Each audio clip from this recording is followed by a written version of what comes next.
Assalamualaikum warahmatullahi wabarakatuh. Perkenalkan, nama saya Florentina Sitompul dengan NIM C0C023024. Di sini saya merupakan mahasiswi Prodi D3 Akuntansi Fakultas Ekonomi dan Bisnis Universitas Jambi. Di sini saya akan menjelaskan tentang materi tentang hukum perjanjian MOU dan e-commerce dan e-kontrak. Nah, teman-teman boleh simak videonya. Hukum perjanjian itu apa sih? Nah, hukum perjanjian adalah aturan yang tidak boleh dilanggar. Dengan begitu, hukum perjanjian merupakan hukum yang terbentuk akibat adanya suatu pihak yang mengikatkan dirinya kepada pihak yang lain.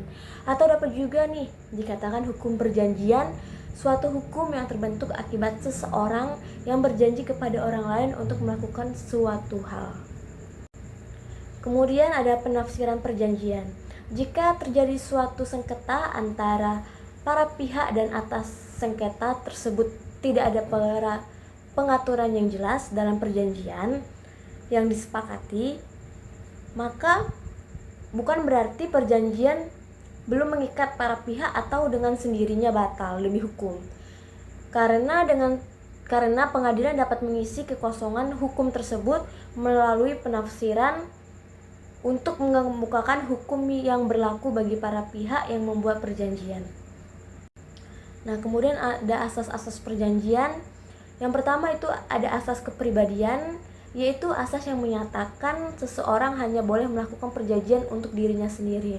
Lalu yang kedua ada asas konsensual atau kesepakatan, yaitu suatu kontrak sudah sah dan mengikat ketika tercapai kata sepakat selama syarat-syarat lainnya terpenuhi.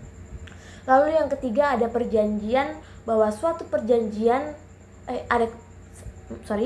yang ketiga ada perjanjian batal demi hukum, yaitu asas yang menyatakan bahwa suatu perjanjian akan batal jika tidak memenuhi syarat objektif. Kemudian ada jenis-jenis perjanjian. Yang pertama perjanjian timbal balik. Perjanjian timbal balik adalah perjanjian yang menimbulkan kewajiban pokok bagi kedua belah pihak, misalnya perjanjian jual beli. Yang kedua ada perjanjian cuma-cuma. Perjanjian dengan cuma-cuma adalah perjanjian yang memberikan keuntungan bagi salah satu pihak saja, misalnya hibah. Terus yang ketiga ada perjanjian atas beban. Perjanjian atas beban adalah perjanjian di mana prestasi dari pihak yang satu merupakan kontra prestasi dari pihak yang lain, dan antara kedua prestasi itu ada hubungannya menurut hukum. Lalu ada definisi MOU. MOU atau Memorandum of Understanding adalah bagian penting dari perjanjian dan kesepakatan bisnis. Dalam kesepakatan, nota kesepahaman atau perjanjian kerja sama bahkan perjanjian pendahuluan. Lalu ada tujuan MOU. Yang pertama, menghindari kesulitan pembatalan. MOU bisa digunakan untuk menghindari kesulitan pembatalan suatu persetujuan di masa mendatang. Contohnya, jika prospek bisnisnya belum jelas atau belum bisa dipastikan apakah kerjasama yang dilakukan akan ditindaklanjuti. Lalu yang kedua itu pengikat sementara waktu. Terkadang penandatanganan kontrak bisa berjalan lama karena negosiasi yang dilakukan cukup alot. Oleh sebab itu, daripada tidak ada ikatan apa-apa sebelum kontrak tersebut ditandatangani, maka dibuat MOU yang berlaku dalam waktu tertentu. Jenis-jenis MOU yang pertama ada MOU nasional. Ini adalah jenis MOU yang semua pihaknya tinggal di Indonesia, merupakan warga negara Indonesia maupun badan hukum Indonesia. Misalnya, MOU yang dibuat oleh pemerintah daerah dengan suatu perusahaan, atau MOU yang antara warga asli Bandung dengan warga Surabaya. Yang kedua itu ada MOU internasional.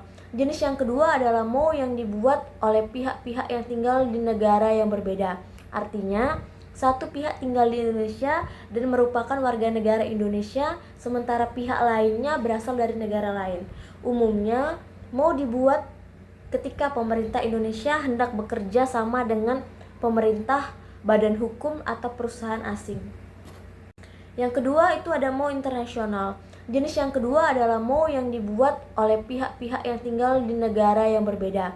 Artinya, satu pihak tinggal di Indonesia dan merupakan warga negara Indonesia, sementara pihak lainnya berasal dari negara lain. Umumnya, MOU dibuat ketika pemerintah Indonesia hendak bekerja sama dengan pemerintah, badan hukum, atau perusahaan asing. Kemudian ada tujuan e-kontrak. Tujuan e-kontrak atau elektronik dalam hukum perjanjian adalah untuk menciptakan keadilan, ketertiban, dan kepastian hukum. E-kontrak juga memungkinkan transaksi bisnis yang lebih cepat, efisien, dan efektif. Baiklah, sekian penjelasan dari saya. Kurang lebihnya saya minta maaf karena saya juga masih dalam pembelajaran mengenai materi ini. Saya Florina Sitampul mengucapkan terima kasih.